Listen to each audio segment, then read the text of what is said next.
This month, Kathy hosted a wedding shower for our son and his fiancée because they're getting married this year.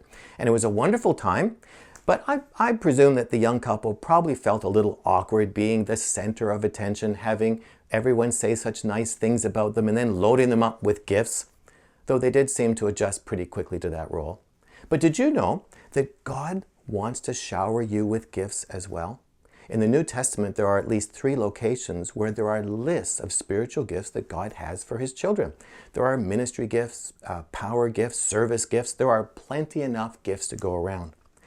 But if you were to talk to most Christians about spiritual gifts, most of them would say, I don't think I have any spiritual gifts because I'm probably not good enough and I'm just not like those very gifted people. I could never be like them. Or they might just say, when the spiritual gifts were handed out, I somehow missed it. I didn't get mine. But you have to realize that a spiritual gift is a gift. You can't earn it. You can't deserve it. It's a gift from a loving Father because He loves His children and He loves to pour His gifts out upon His children. So you do qualify and you do have gifts. Now, Satan doesn't want you to know this. Because if you discover your spiritual gifts, you are going to be dangerous to his kingdom. So he wants to discourage you and distract you so you never discover or walk in your gifts. So he brings back all of your painful past and all the lies you believe about yourself, like I'm a failure, I'll never amount to anything, I could never do anything for God, so that even if you have a gift, you'll quickly dispose of it or ignore it.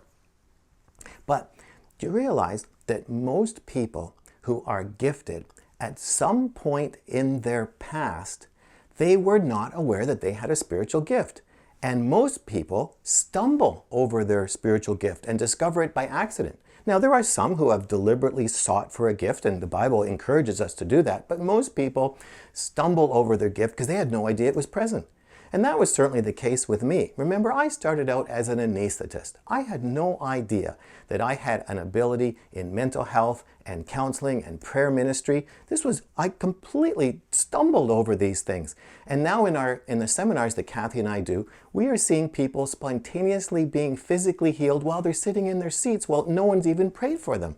And I've had people that in my counseling practice that when I pray for them at the end of an appointment, their symptoms disappear. Well, I'm just as surprised as anyone else when these miracles take place. But most of us stumble over our giftings.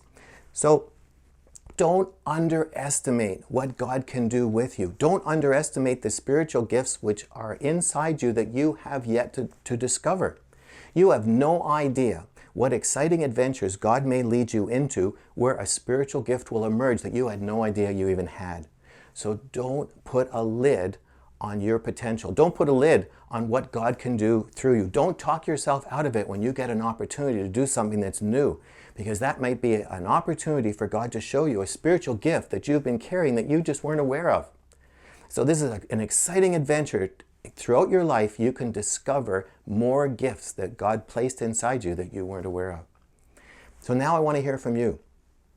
What spiritual gifts did you stumble over and accidentally discover, and now you can walk in with confidence? Just leave your testimony in the box below this video.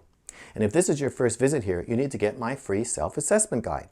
And to do that, just subscribe to the weekly email newsletter by filling out the form on this page. And I'll talk to you again next week. But this week, admit that you have spiritual gifts and ask God to show you where they are.